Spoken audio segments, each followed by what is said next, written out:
from Studio Omoshiroi. I do cosplay photography and videography, and well,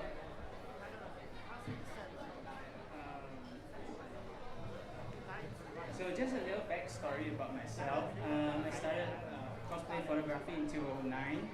I just happened to kick into cosplay videography in late 2010. And so let me start off. Where did I get my inspiration?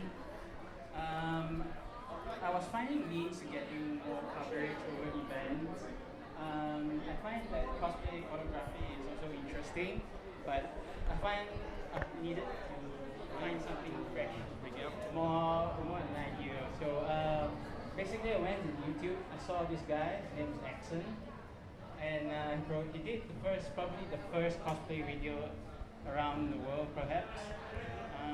Let me show you here. So these are two guys that started seeing the trend. First, you have Axon, the top one, and then you have MLZ, the bottom one. So we make videos basically. Basically, I look up to them a lot. I get my inspiration. And both of them are using Steadicams like this one, and also the handheld version.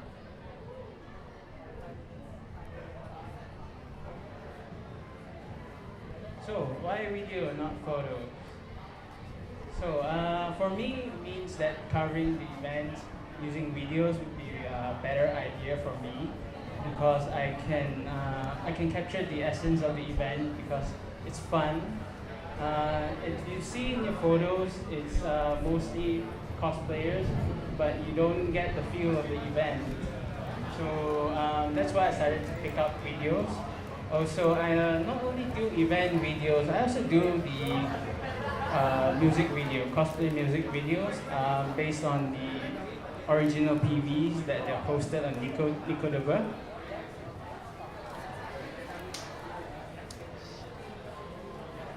Okay, very briefly, to start off with cosplay videography, you don't really need a lot of gear. What I do have here is my Steadicam and also a handheld version, but you don't really need these to video. You can also always use a tripod if you want to, or handheld. It works. And basically here I have the examples. From my left here, I have a Steadicam, tripod, slider, and the regular handheld stabilizer. So it's really about creativity.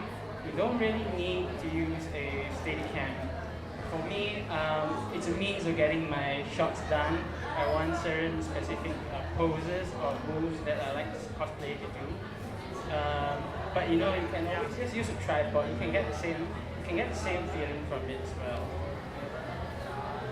Here are some examples. There's this guy, Beat Down Boogie. He uses a handheld stabilizer, but also at the same time he uses a camera rig. So what a camera rig is actually positioned on your shoulder, and then you don't really have to move a lot. As you can see, the top example, he doesn't need to move a lot, but his cosplayers need to act out on what the characters do. And the bottom one, Nadalang, is from Bangkok. This is how he uses his slider to make cosplay music videos. As you can see, it goes side to side. It's really smooth. And also he uses a handheld stabilizer to give him the panning motion.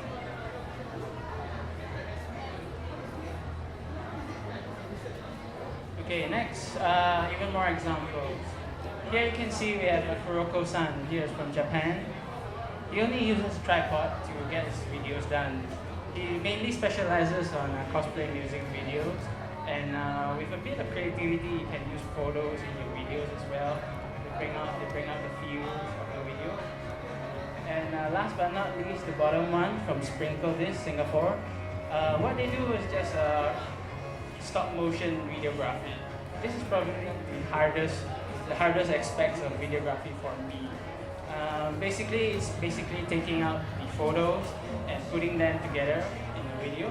As you can see here, they have sort of like a macro scale video, which they have not really seen since a year ago. But they're working on it. Just wait for it to come out.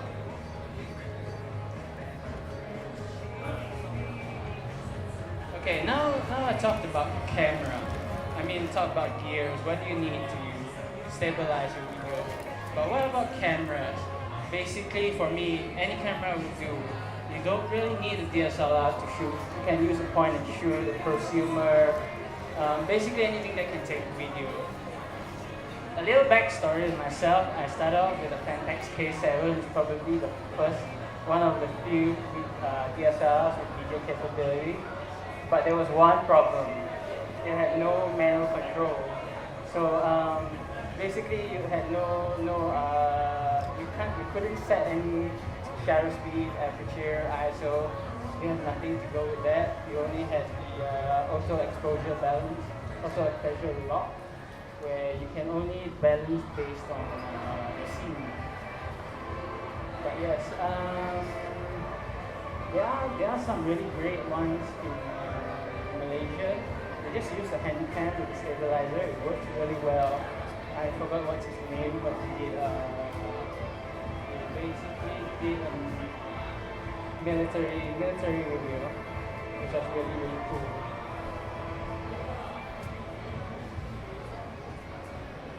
So that on basically what do I use? I basically have here my Canon 6D ultra wide angle lens, and also my Steadicam. Just to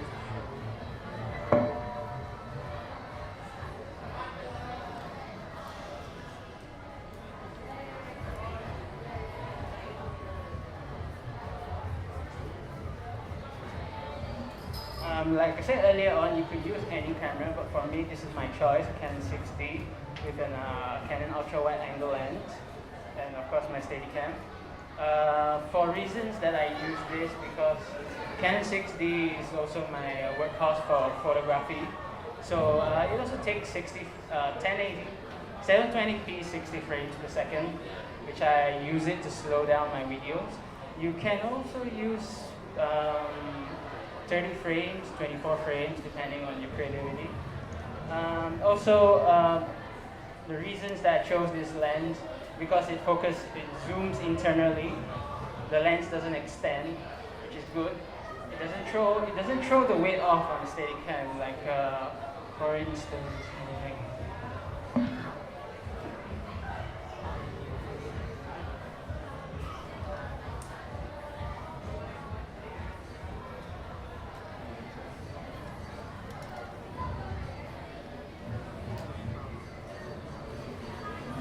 For instance, now the camera is balanced on this Steadicam. If for some reason, if I have a lens that extends a lot, it will probably lean forward, or if something shorter, it will lean backward. So it throws off the balance of Steadicam. It's really important. For a stabilizer, it's really crucial to get a balance. So as you can see, once I hang it there, it doesn't move, it's pretty steady, because I balanced it already.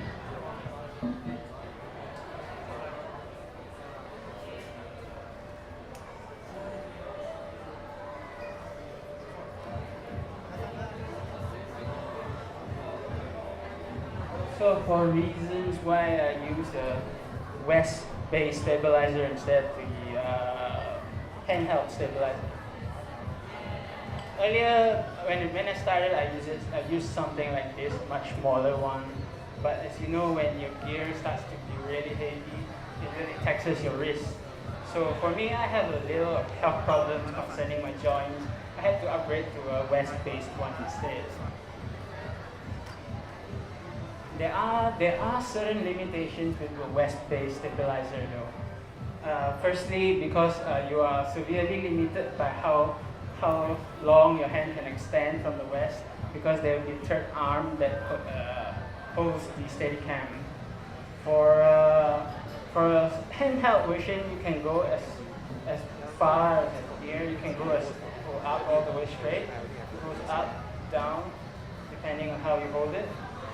For a west-based one, you can only can only go as far as your arm, as the third arm, which I didn't attach here, but it only can go to a certain degree of movement. So you are quite limited in a sense. But don't let that stop you if you're getting one. Also, these two essentials, really, really essential. You need lots of memory cards and also batteries because if you don't have enough, generally typical video from a DSLR takes about, I think, 10 minutes to take up about 4 gigabytes, if I'm not mistaken. So I made this mistake here right now because I had a broken memory card today. So the camera that's recording in front of me is actually quite small, so I have limited recording time. Yeah, beginner's mistake. And yeah, you need batteries as well because one battery for a camera DSLR, it consumes quite a lot of batteries. So preferably you have at least 2 or more. For me, I carry 2 for events like Comic Fiesta. One battery will last me about 2 to 3 hours, but this is not continuous. For a continuous video, it probably will only last me less than an hour, if I'm not mistaken. So yeah, bring lots of memory cards. It's very important. Okay, moving on from camera gear and camera now. I'd like to talk about three main aspects when you take a video. Mainly concerning white balance, shutter speed, aperture, and also how to frame the shot.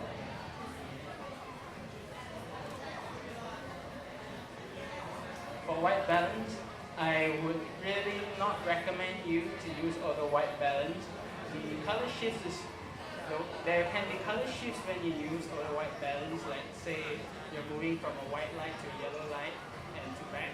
You have this weird blue paths that when you transition from either of these these lightings. So preferably shoot in manual white balance or any preset in your camera.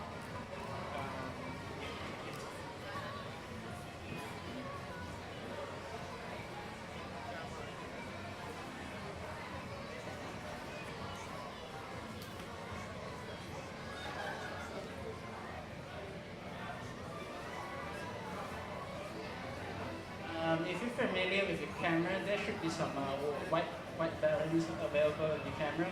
For mine, Canon 6D, it has a manual white balance. I don't know if you can actually see it, but for me, I always set mine to 5500, which is a white point.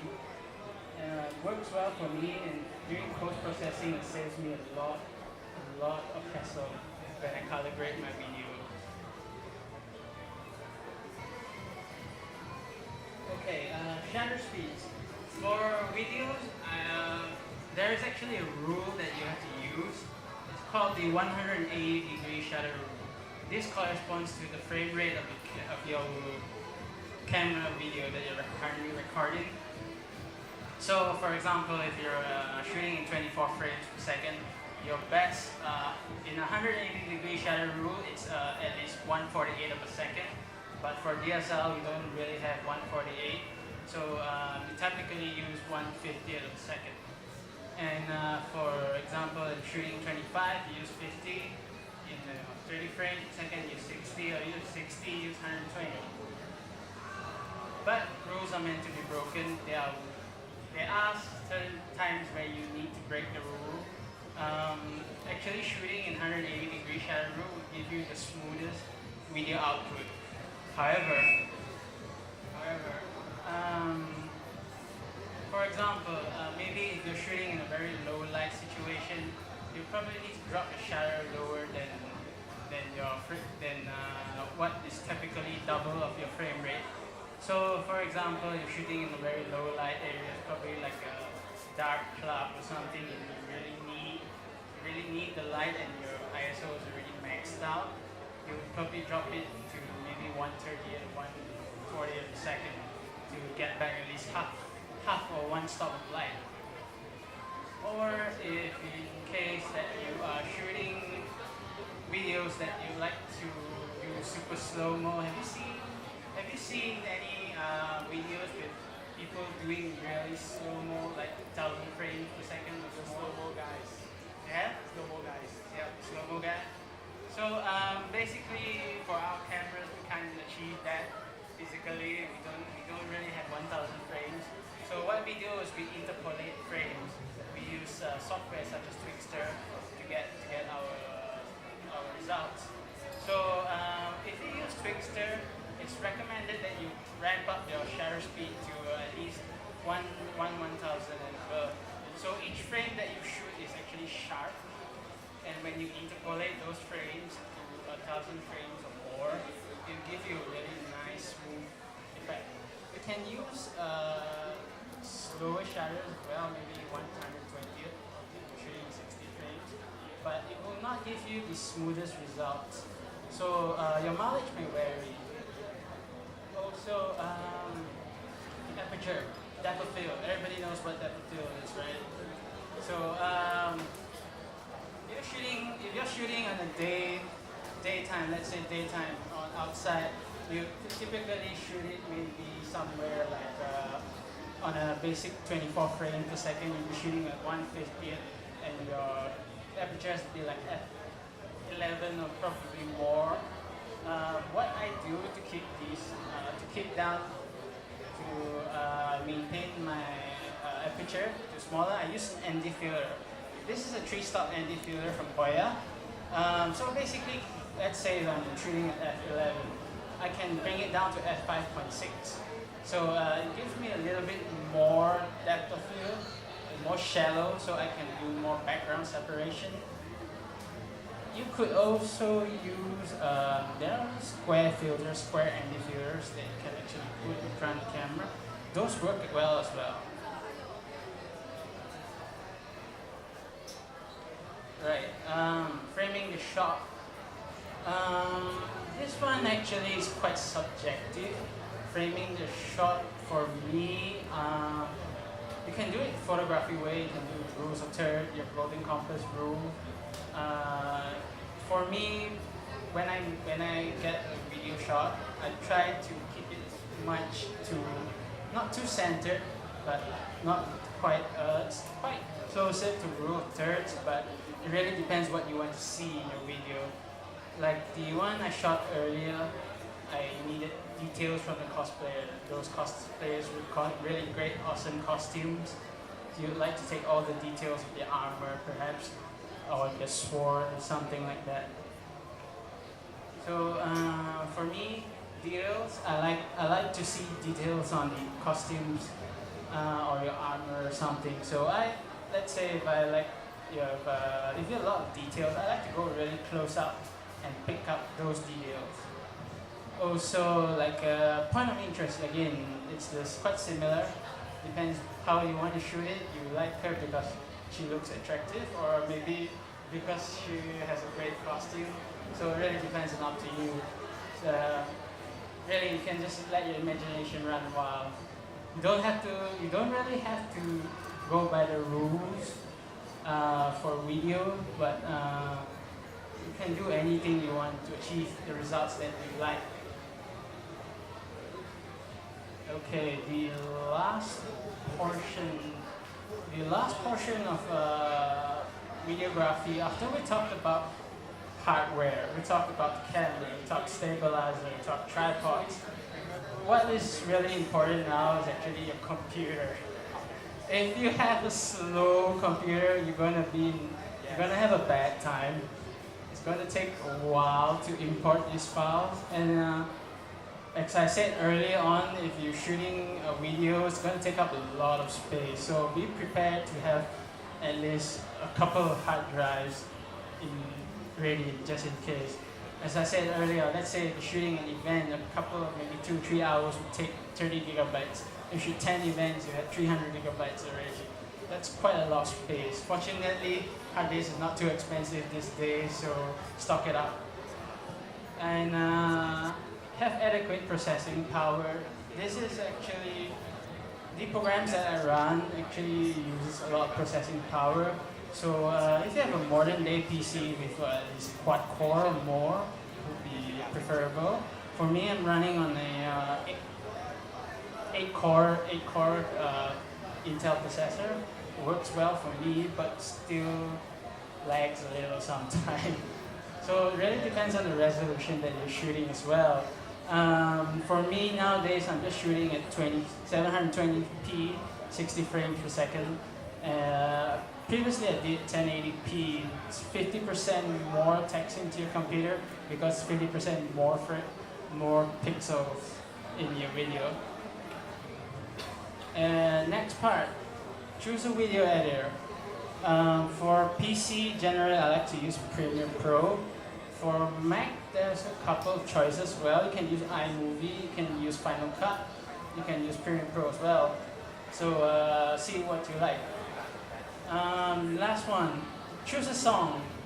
Songs for me are really important to get the feel of my videos. So say if I needed something to bring out the mood, let me just move to one.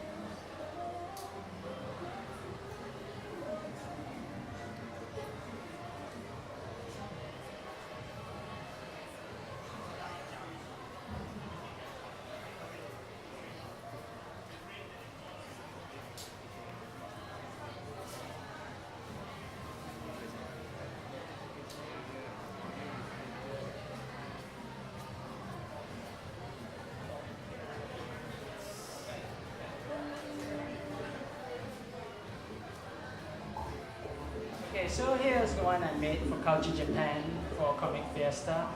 I used a very rather upbeat music. I shot this entirely on slider and a tripod. No fancy movements here. So this was the mascot car that was shown in Comic Fiesta last year, if you remember.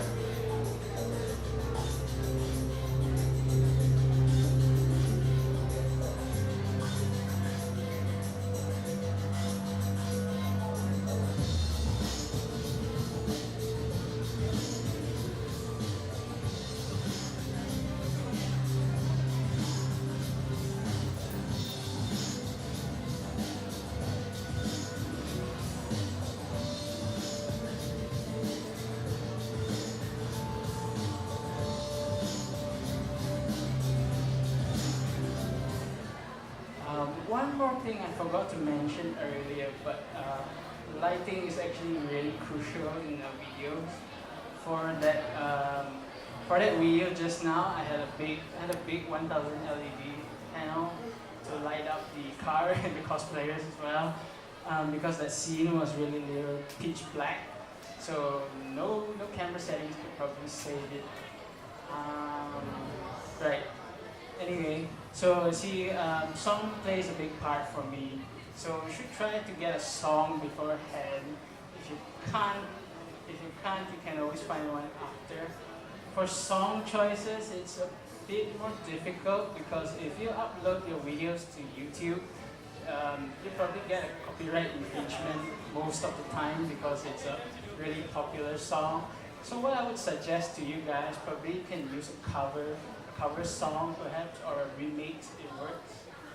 Or if you really can't use those songs, you can try to push up the pitch a little. Then you'll avoid YouTube's copyright, what do you call that, the copyright system. There are things that I normally do when I post-process. The main one for me to do is color correction, or what we call color grading. Off the camera, it's usually quite neutral, or at least I've set my camera to a very neutral color. So it's mostly quite gray, it's quite dull. you need your video to pop out a bit, so you color grade, and as well as I mentioned earlier, white balance. And scenes that probably are fluorescent light will be quite yellow, but for me I can just change that when I color grade it. And I also do slow-mo. I slow down the videos of mine. Let me show you what I have here. So here I have one video from Anamangaki. I am actually remoting home, so it's going to be a bit laggy.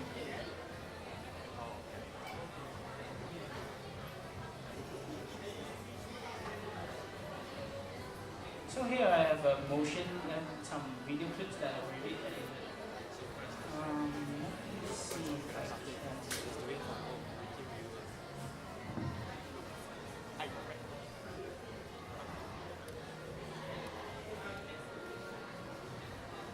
As you can see here, I've set my clip durations to half the speed, 50%. So it does the slow, it gives a nice slow motion. But it really depends on how you want to. It depends on how you want to do the shot. Sometimes you don't really need to slow-mo all your videos. It depends on the scene or how you want to bring out the best of the cosplayer's costume. Sometimes if you do it too fast, you miss out everything, like going a little too fast, or perhaps if it's too slow, you could actually increase, you could cut frames to make it go faster.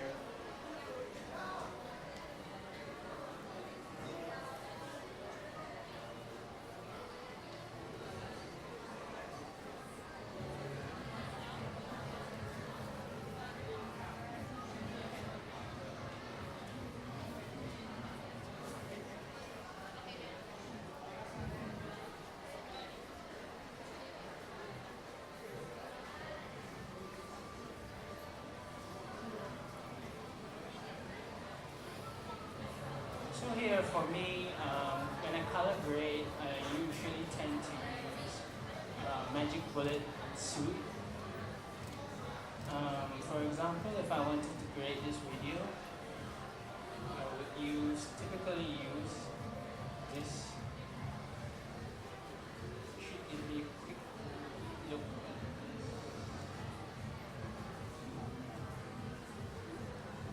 So magic bullet suit helps me to speed up my workflow.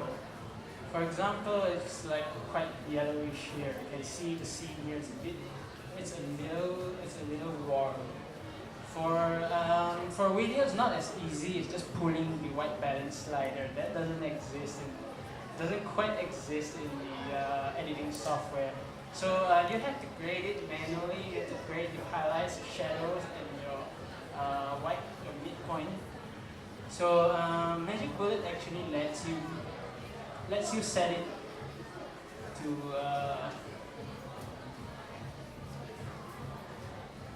it does help you to give you that slider, but unfortunately videos that are coming out from our camera are not raw. You can't change the color as easy as it is on the camera. Well, I mean when you're shooting photos. So what I would typically do, I would actually do my three-way color grading. So as you can see here on my right,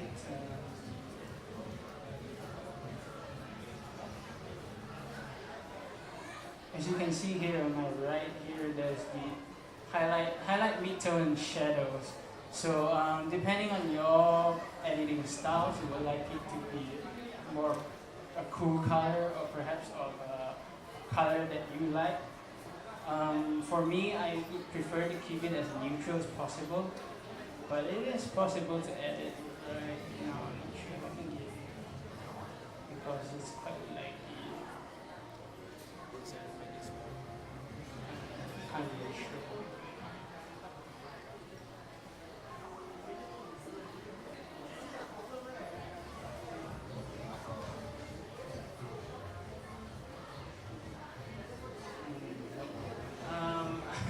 Unfortunately, I'm actually remoting home, so I can't really tell the color from here. But maybe you can find some of these softwares. Else, if you don't have any plugins, the built-in ones work fine as well.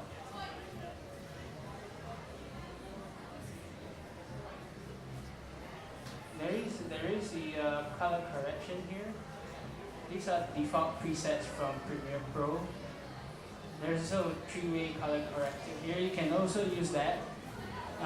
It takes a little more effort to edit video, as I said earlier on, because the color is already graded into that video. You can't change it as easy as you like it, as like a raw photo. Unless you really have a high-end camera, then you could do that. But that's going to cost you maybe 20,000 US upwards.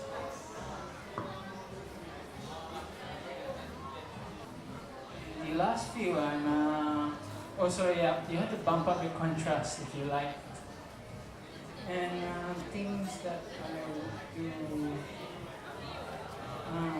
That's it for me for doing post-processing. There isn't much on my end unless you'd like to try some visual motion effects. That would be on a different level. I'm currently learning those, but I probably won't be doing them for a while. So anyway, in summary, don't be afraid to experiment. How you would like to do video is really up to you. There's no guidelines to say, hey, you have to do it like this, or hey, you need to use this kind of stuff to get your results. No, you don't really need to. I actually started off cosplay videography in animangaki. All I took was a tripod head and I went around running. It was pretty shaky, but the camera had a built-in IS, so it didn't shake too much, fortunately. So yeah, so don't be afraid to use tripods if you want to take videos, or handheld if you can, preferably with a camera with IS. Otherwise, you could go on with a handheld stabilizer or a full west-based Steadicam.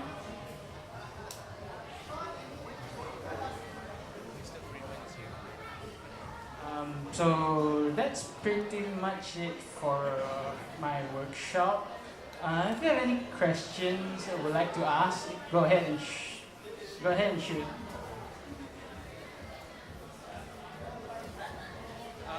For music selection, what kind of music would you prefer? Games, animes, or just original ones? That's a good question actually. For me, I like mostly upbeat songs, but I prefer them to be in English sometimes. It's alright to use game anime songs as well, but I try to find those upbeat songs that usually your typical anime songs may not have it. May not have those, but you can use them too if you want. Any other question? Anything technical, any technicals, or perhaps simple questions, anything, go ahead, shoot.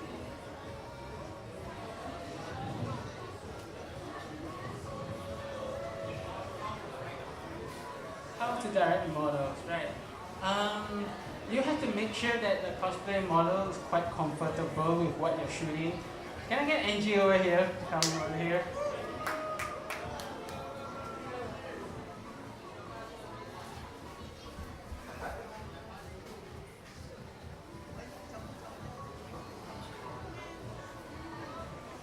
So when you shoot a video, it really depends on the model. Sometimes we have a cosplayer here that's experienced, like Angie.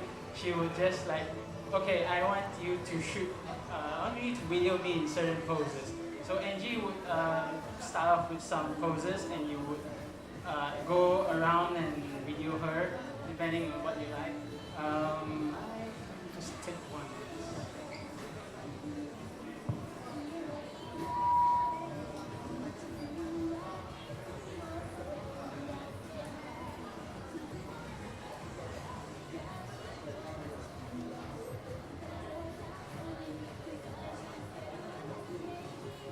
My camera is broken at the moment, so I won't be able to take any videos, but I'll just roughly show you how it's done.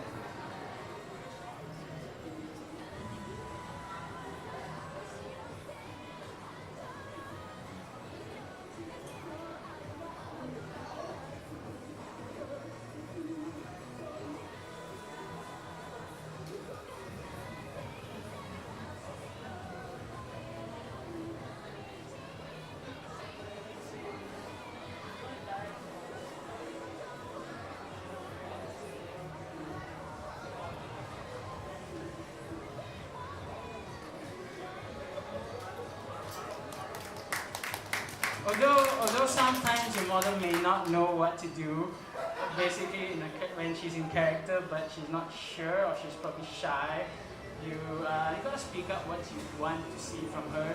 Sometimes, okay, Angie, I need you to pose in such a way that I want to get the shot. So you just have to tell her.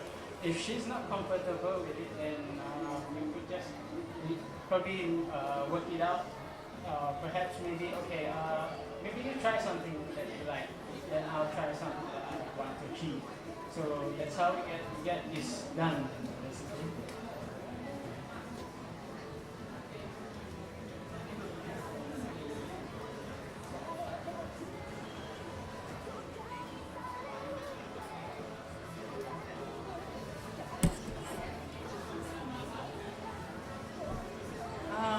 Right. For me, when I do videos, it's actually totally manual. Currently, I don't think there's a camera that autofocus fast enough when you do a video. So for me,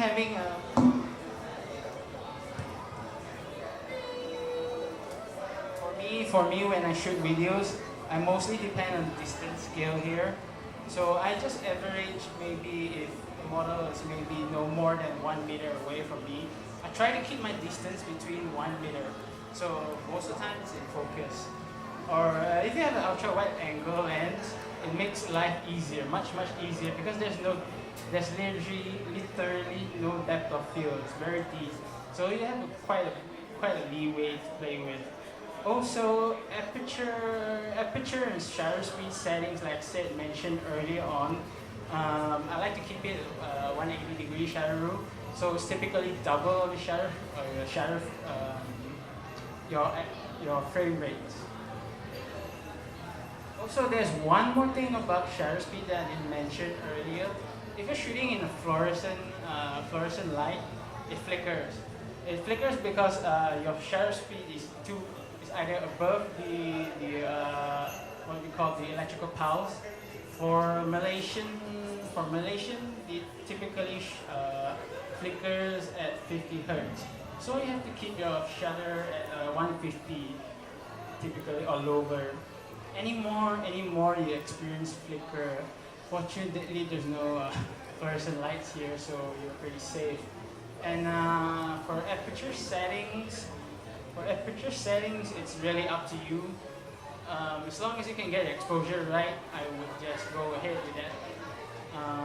Typically, I would use the ND filter if I'm outdoors, just to keep it a little more depth for me. Any more questions you'd like to ask? Technical, personal? Go ahead. And well,